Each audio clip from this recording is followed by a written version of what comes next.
Munugode MLA Rajagopal Reddy మరొకసారి సంచలన వ్యాఖ్యలు చేశారని చెప్పవచ్చు. ఎప్పటికప్పుడు కూడా వార్తల్లోకి ఎక్కుతున్నటువంటి పరిస్థితి అని చెప్పవచ్చు. ఎందుకంటే మంత్రి పదవికి సంబంధించి ఇప్పటికీ ఎన్నో ఆరోపణలు చేస్తున్నటువంటి పరిస్థితి మనం చూసాము. నిన్న రాత్రి చౌటుప్పల్ సంబంధించి మున్సిపల్ అభ్యర్థులు గెలిచారు, వారి ర్యాలీలో పాల్గొన్నారు. దానికి సంబంధించి నిన్న ఒక వ్యాఖ్య చేయడం జరిగింది. నిన్న కార్యకర్తలను ఉద్దేశించి ఉత్సాహంగా ఉన్నటువంటి కార్యకర్తల ముందే కూడా కొంచెం ఘాటుగా మాట్లాడినటువంటి సందర్భం చెప్పవచ్చు. మునుగోడు అంతా కూడా మీకే వదిలిపెడతాను, నాకు ఒప్పుకున్న ప్రకారము మంత్రి పదవి ఇచ్చినట్లయితే, అంటే గతంలో ఎంపీని గెలిపించినట్లయితే మంత్రి పదవి ఇస్తానని చెప్పినటువంటి సీఎం రేవంత్ రెడ్డి కూడా దాని మంత్రి పదవి ఇవ్వలేనటువంటి పరిస్థితి, మొత్తం నానుస్తున్నటువంటి పరిస్థితి అని చెప్తున్నారు. అధిష్టానం దగ్గర తీసుకెళ్ళైనా నాకు మంత్రి పదవి ఇవ్వాల్సిందే అని చెప్పిన సందర్భంలో ఇప్పటి వరకు కూడా ఎట్లాంటి ముందుకెళ్లేటువంటి పరిస్థితి. నిన్న ఒక సంచలనమైనటువంటి ఆరోపణలు చేసిన పరిస్థితి అని చెప్పవచ్చు. తన మంత్రి పదవికి సంబంధించి ఘాటు వ్యాఖ్యలు అయితే చేసిన సందర్భం అని చెప్పవచ్చు. మునుగోడులో ప్రజల కోసము, మునుగోడుకు సంబంధించి కార్యకర్తల కోసము ఎంతవరకైనా వెళ్తాను, ఏదైనా చేస్తాను, కొన్ని రోజులు వస్తే మనదే రాజ్యం వస్తుందని చెప్పినటువంటి సందర్భము, మంత్రి పదవి నాకు వస్తుందని చెప్పి అన్నటువంటి సందర్భము, దాన్ని లేట్ చేయొద్దని చెప్పినటువంటి సందర్భం చెప్పవచ్చు. హెచ్చు పరిస్థితుల్లో కూడా మంత్రి పదవి వచ్చినట్లయితే మొత్తం కూడా మునుగోడు ప్రజలకు సంబంధించి ఏ కార్యక్రమం తీసుకుంటానికైనా సిద్ధంగా ఉన్నానని చెప్పారు. కానీ నిన్న మాత్రం చేసినటువంటి వ్యాఖ్యలు మాత్రం ఘాటుగా ఉన్నటువంటి పరిస్థితి. చౌటుప్పల్ సంబంధించి కాంగ్రెస్ అభ్యర్థుల విజయోత్సవ ర్యాలీలో పాల్గొన్నారు. చాలా ఆనందంగా ఉన్నటువంటి పరిస్థితుల్లో ఇలాంటి వ్యాఖ్యలు చేసేటువంటి సందర్భం చెప్పవచ్చు.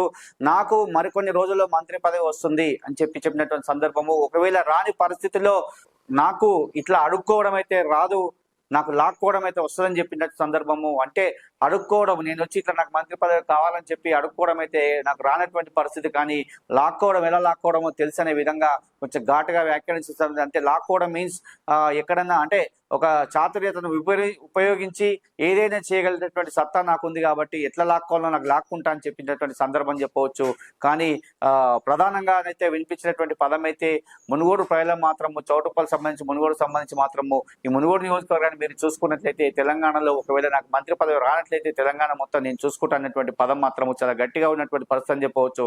ఎందుకంటే రాబోయే టార్గెట్ మొత్తం కూడా నాకు సీఎం అని చెప్పినటువంటి పదం అని చెప్పవచ్చు. ఎందుకంటే ఒక టార్గెట్ చేసి నేను సీఎం అయితా అని చెప్పి కూడా అన్నటువంటి సందర్భం కాబట్టి మరి దీన్ని మాత్రం అధిష్టానం కొంచెము పకడ్బందీగా తీసుకొని మరి మంత్రి పదవి ఇస్తారా ఇవ్వరా, కానీ అది కూడా తేల్చాల్సిన సమయం అయితే ఆసనమైందని చెప్పవచ్చు.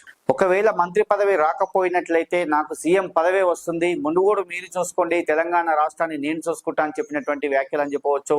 ఎందుకంటే నాకు ఊరిస్తూ వస్తున్నారు, మంత్రి పదవి ఎగొస్తుంది అని చెప్పిన సందర్భము, ఎక్కడ కూడా ముందస్తుగా నా గురించి ఎక్కడ కూడా మాట్లాడేటువంటి పరిస్థితి, సీఎం ఎప్పుడు కూడా అధిష్టానం దగ్గరికి తీసుకెళ్లిన పరిస్థితి. ఖచ్చితంగా మంత్రి పదవి వస్తుందని చెప్పి మీ అందరికీ తెలుసు. రాష్ట్రం మొత్తం కూడా కోమటిరెడ్డి రాజగోపాల్ రెడ్డికి మంత్రి పదవి అంటారు. మరికొన్ని రోజుల్లో వస్తేనేమో మంత్రి పదవి వస్తుంది, రానట్లయితే ఇక మొత్తం కూడా తెలంగాణ రాష్ట్రానికి సంబంధించి నెక్స్ట్ సీఎం నేనే అన్నట్టు మాట్లాడినటువంటి సందర్భం చెప్పవచ్చు.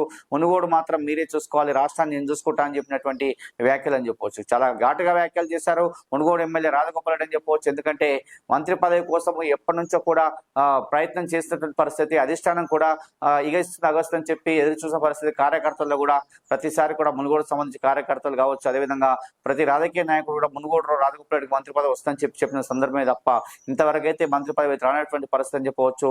మరి ప్రతిసారి ఎక్కడో ఒక దగ్గర ఎలాంటి వ్యాఖ్యలు చేసినటువంటి సందర్భం చెప్పవచ్చు. మరి దీన్ని అధిష్టానం నిర్ణయించి మరి మంత్రి పదవి ఇస్తారా ఇయ్యారా ఏదో ఒకటి తేల్చాల్సినటువంటి బాధ్యత అయితే ఉందని చెప్పవచ్చు. అదేవిధంగా సీఎం రేవంత్ రెడ్డి కూడా ఎంపీని గెలిచినట్లయితే, ఎంపీని భారీ మెజార్టీతో గెలిపించుకున్నట్లయితే ఖచ్చితంగా ఇస్తానని చెప్పి విధంగా యాదాద్రి సాక్షిగా కూడా చెప్పడం జరిగిందని చెప్పవచ్చు. మరి ఏది ఏమైనప్పటికీ రాజగోపాల్ రెడ్డికి సంబంధించి మాత్రము ప్రతిసారి ఎక్కడో దగ్గర ఘాటు వ్యాఖ్యలు అయితే చేస్తున్నటువంటి సందర్భం అయితే స్పష్టంగా కనిపిస్తుందని చెప్పవచ్చు. ఏది ఏమైనప్పటికీ ఇది ఒక హాట్ టాపిక్ గా మారింది. ఎందుకంటే ఒకవేళ మంత్రి పదవి రాని పరిస్థితుల్లో అయితే తెలంగాణ అంతా నేను చూసుకుంటా, మునుగోడు మీరు చూసుకోండి అనే పదం అయితే వినిపిస్తున్న సందర్భము. ఇక నెక్స్ట్ నాకు చూసుకునేదంతా కూడా సీఎం కోసమే అని చెప్పినటువంటి వ్యాఖ్యలు కూడా కొంచెం ఘాటుగా ఉన్నటువంటి పరిస్థితి చెప్పవచ్చు. ఇది ఆనంతో శరత్, యాదాద్రి భువనగిరి.